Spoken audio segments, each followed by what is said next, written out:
السلام عليكم مشاهدينا الكرام، هذه مرة ثانية نلتقي بكم وبرنامجكم شباب دوت نت. أهلا وسهلا بكم. قبل البدء بالحلقة أحب أن أعتذر للزميل منتصر العذاري لأن اسمه فاتني بالحلقة السابقة وما قدرت، يعني ما تذكرت أنه أذكر اسمه، لكن هو أكيد موجود ويانا بكل شيء، لأن أنتم مثل ما شفتوا التايتل اللي طلع واللوبي اللي ورايا والهاي كلها من إعداد الزميل. طبعا شكرا لكل الزملاء الموجودين بتلفزيون الفراتين اللي ساعدوني حتى نتمم هذا البرنامج، برنامجكم برنامج شباب دوت نت. أهلا وسهلا بكم مشاهدينا الكرام مرة ثانية، والحلقة الثانية من برنامجكم برنامج شباب دوت نت. أحب أذكر شغلة، أنه برنامج شباب دوت نت هو مو بس الشباب، يعني مو بس اللي عمرهم جو 20 أو 18 سنة، يعني إذا عندنا رجال شاب عمره 80 سنة ما عندنا مانع أن يشارك بالبرنامج، لأن هو برنامجكم أكيد برنامج العائلة البابلية والعراقية بشكل عام. برنامج شباب دوت نت انطلق في الأسبوع السابق، وكانت أول حلقة ناقشنا بها موضوع التدخين ومضار التدخين. موضوع حلقتنا لهذا اليوم أو لهذا الأسبوع هو يتعلق بالسيارات وسائقي السيارات. كل ما يتعلق بالسيارات وسواق السيارات راح نناقشه اليوم ببرنامجكم برنامج شباب دوت نت. مواضيع كثيرة ترتبط بهذا الموضوع، موضوع سياقة السيارات، سواء كان التهور أو التصرفات الغير لائقة أو كثير من المواضيع. أكيد راح نستقبل اتصالاتكم حتى نناقش موضوع الحلقة من خلال سماع أصواتكم عبر الهواتف البرنامج اللي راح أقرأها بعد قليل، وبنفس الوقت تقدرون تشاركون عن طريق الانترنت من خلال جروبنا على الفيسبوك، جروب برنامج شباب دوت نت. برنامج شباب دوت نت بالعربي، تدخلون على الفيسبوك تكتبون برنامج شباب دوت نت راح يطلع لكم البروفايل الخاص بالبرنامج، اللي الحقيقة يعني على 7 أيام بالأسبوع 30 يوم بالشهر هو هذا الجروب شغال لمدة 24 ساعة باليوم 7 أيام بالأسبوع 30 يوم بالشهر. يا ريت الأخ المخرج لو ياخذ لنا صفحة البروفايل على الانترنت حتى يتسنى لكم الدخول إليها، التعرف عليها أيضا برنامج شباب دوت نت على الفيسبوك. نستقبل آراءكم بحلقة اليوم على هذا البروفايل، وأيضا على التليفونات اللي هن راح يظهرن أسفل الشاشة وراح أقرأ لكم إياها الآن.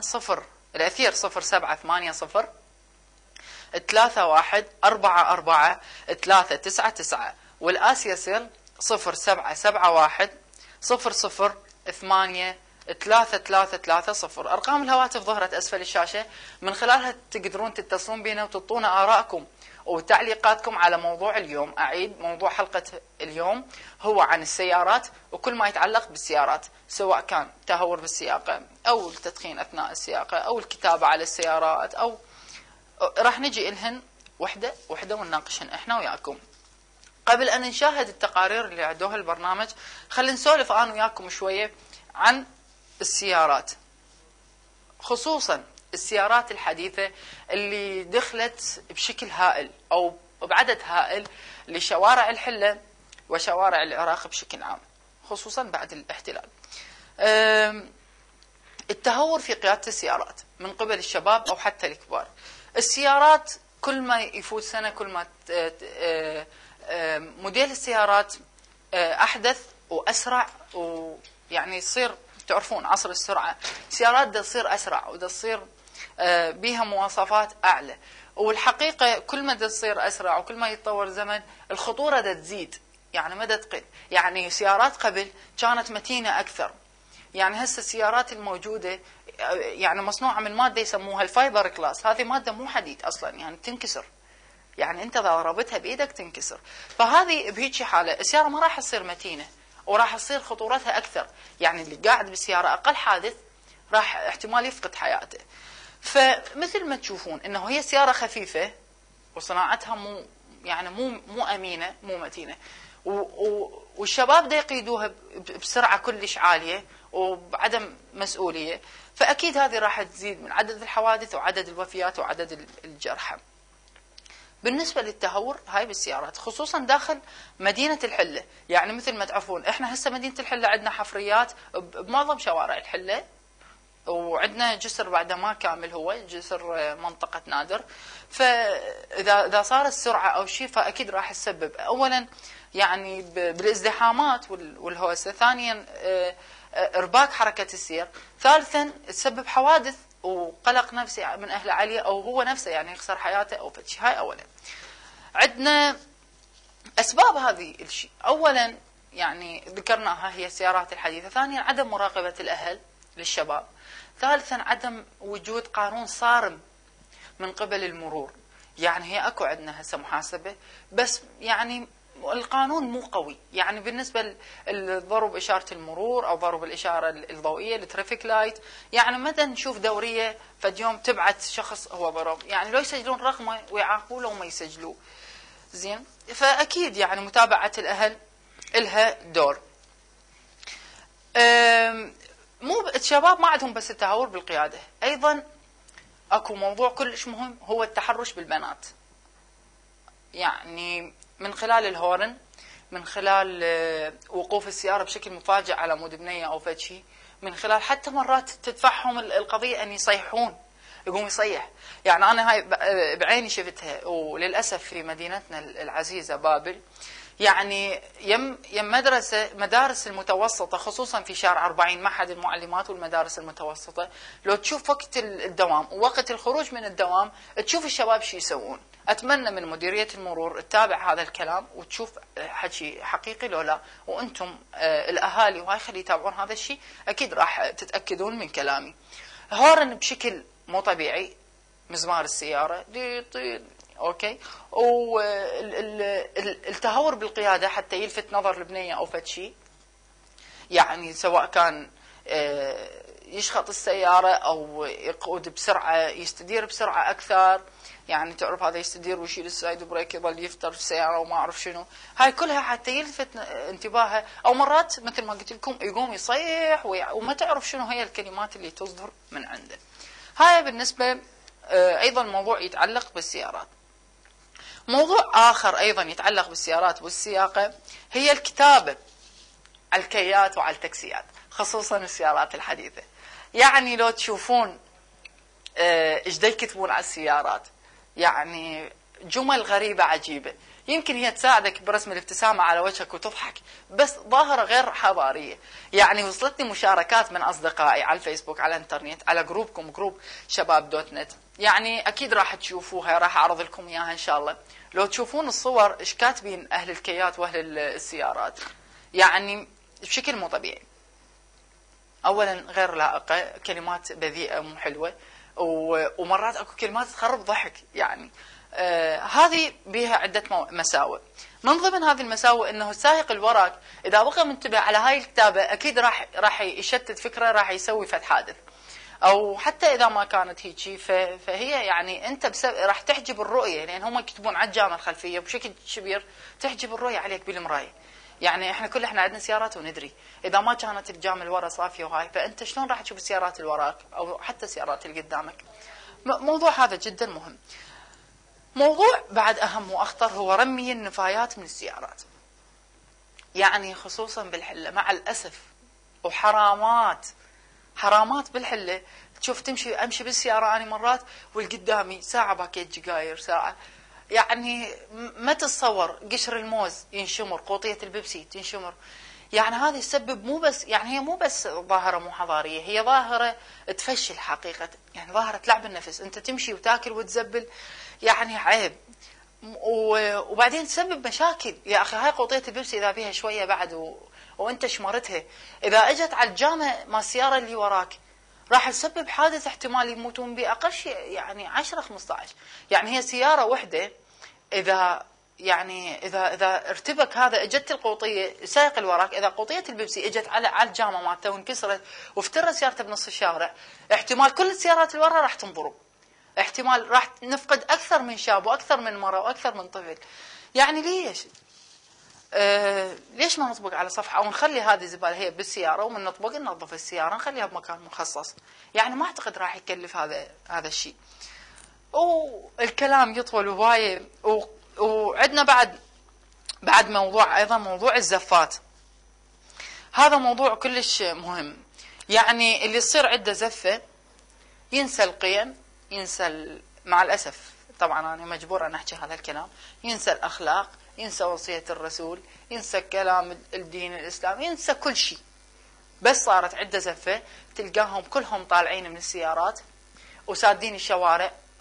واحنا الحلة شارع 40 انتهى، زين ايش بقى عندنا؟ بس شارع 60 وباب الحسين، وتروح الخميس والاثنين تريد تفوت من هناك ما تقدر، تلقى الشوارع مسدودة بسبب الزفات. هذا يمشي على كيفه ويقول لك الشارع هو ملك له، يعني الناس اللي وراه ما يسمح لها تطلع، لأنه هو سيارة العروسة بالنص ومن نافذ 5 ومن نافذ 5 سيارات، شارع مقطوع تماما ويمشون على كيف وما يسمحون لك تطلعهم، ولازم انت تبقى تمشي وراهم. ايش وقت يودون المسعدة لبيتها حتى انت توصل لبيتك. ما يفكرون اكو مريض، ما يفكرون اكو مو بس مريض، مرات حالة انسانية، مرات شخص مستعجل عنده دوام. يا اخي هسه عوفنا من المنظر الحواري، عوفنا من القانون. هسه احنا مسلمين والرسول يقول قاطع طريق المسلم ليس بمسلم. زين انت اذا تقطع الطريق على ابناء مدينتك وعلى ابناء جلدتك بسبب زفه او بسبب انت فرحان، زين انت فرحان الناس شنو ذنبها؟ يعني كل هاي الامور راح نناقشها وياكم مشاهدينا الكرام عن طريق الهواتف اللي ظهرت اسفل الشاشه من خلال اتصالكم بالبرنامج. اسف اذا طلت عليكم، بس هو الموضوع يحتاج كلام هوايه، وانتم مثل ما شفتوا يعني موضوع كلش شائك وموضوع خطير ومهم. راح اخذ آراءكم من خلال اتصال او من خلال جروبنا بالفيسبوك. انطوني آراءكم وانطوني مشاركاتكم حول هذا الموضوع، وايضا راح اقرا لكم مشاركات اصدقائنا داخل وخارج العراق وآراهم بهذا الموضوع، لان عندي آراء كلش هوايه جمعتها من اصدقائي واصدقائكم على الفيسبوك اللي صاروا 633 صديق على جروبنا شباب دوت نت بالانترنت بالفيسبوك. راح اقرا لكم آرائهم، وراح اقرا لكم السواق خارج العراق شو يسوون. اصدقائي نقلوا لي الحاله هناك، اصدقائي اللي خارج العراق عايشين، وراح اقرا لكم معاناه البنات والشباب من قبل وبسبب سائق الكيه او سائق التاكسي او السواق. بس قبل لا ناخذ اتصالاتكم ونقرا مشاركاتكم، خلونا نشوف هذا التقرير اللي اعدته الزميله المبدعه رونق العزاوي حول موضوع اليوم. نشوفه وناخذ آراء الناس اللي أخذتها الزميلة رونق العزاوي ورأي مديرية المرور في بابل. وراها راح أرجع وياكم أكيد وبرنامجكم الأحلى والأروع برنامج شباب دوت نت. ابقوا ويانا خلينا نشوف التقرير ونرجع عن وياكم ونكمل برنامجنا.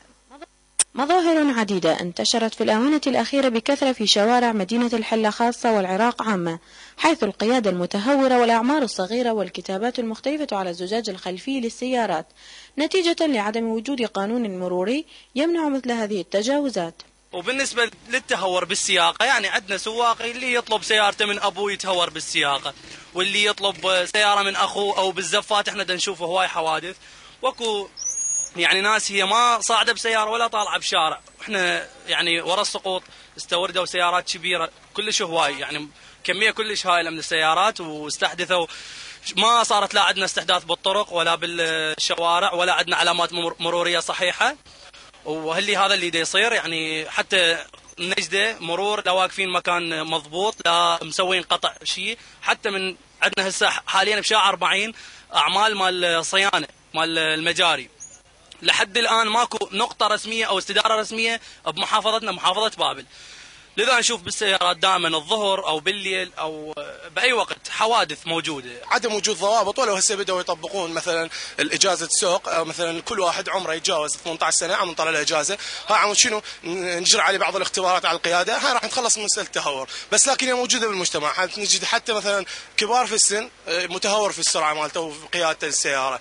هذه مشكله يمكن معالجتها بعدد من الامور، مثل برامج مثلا التعليميه المركبات، تنظيم الطرق، مثلا رجال المرور ايضا ينظموها، نقدر نتخلص من عندها. الشباب بيّنوا أن سبب قيادتهم السيارات بسرعة كبيرة تجعلهم يشعرون بالقوة وروح التنافس، غير مهتمين بالنتائج الوخيمة التي قد تحدث بسبب هذه القيادة المتهورة، كما أن عدم وجود ضوابط مرورية والازدحامات شجعتهم للقيام بهذه الأمور. كوني كشاب وعندي سيارة يعني من أشوف سيارة صاحبي أو صديقي أو سيارة غير آخر، يعني تكون بيناتنا مناورة أو فد شيء مثل كونه يطلعني أو هاي، فأني أكون يعني أندمج ويا السياقة وما أريد هذا الشيء إنه يطلعني، فأريد أكون أحسن من عدة أو فهي شغلة يعني مثل ما نقول تنافس. بينما أكد البعض أن مثل هذه التصرفات تنعكس سلبا على السائق وعلى المواطنين، وأوعزوا الأسباب إلى عدم متابعة الأهل لهؤلاء الشباب بصورة مستمرة. بالنسبة للشوارع كانت يعني كلش بوقت قبل 20 سنة كانت الشوارع زينة يعني مفتوحة، وهسه شو كثرة السيارات وسواق حتى اكو بيهم غشمة، يعني حتى جهال ودا يسوقون وما بيهم خير اصلا. حتى يا ريت يا ولا واحد يحاسبهم، يا ريت لو يدقق على مود الاجازة، على مود شوية حتى تصير عبرة هم الغيرهم. وإذا كان الشاب هو تدرون بتهور بالسياقة راح يسبب حوادث، أولا ضرر النفس، ضرر الأهل، ضرر للمواطن اللي بالشارع، فتأثير سلبي أكيد. يعني هي ظاهرة غير حضارية. مسؤول مروري أكد أن الكثير من الحوادث تحدث بسبب القيادة المتهورة، فيما أكد وجود قوانين تمنع مثل هذه التجاوزات المرورية ومحاسبة من يقوم بها. هنا قسم من السواق يقودون مركباتهم وهم غير مؤهلين لقيادة المركبة، وأقصد غير مؤهلين الأشخاص الذين تقل أعمارهم من 17 سنة فما دون، أي أن هذا الشخص يسمى حدث وغير مسموح له بقيادة المركب. لكن نلاحظ مواطنين محافظة بابل يقوم بإعطاء هذه المركبة إلى ابنه أو أحبائه أو أقاربه ليقودها في الشارع وهو غير مؤهل لذلك، وعليه مفارزنا المرورية منتشرة في أرجاء المحافظة ومركز المدينة والأقضية والنواحي تقوم بمحاسبة هؤلاء الأشخاص الغير مؤهلين.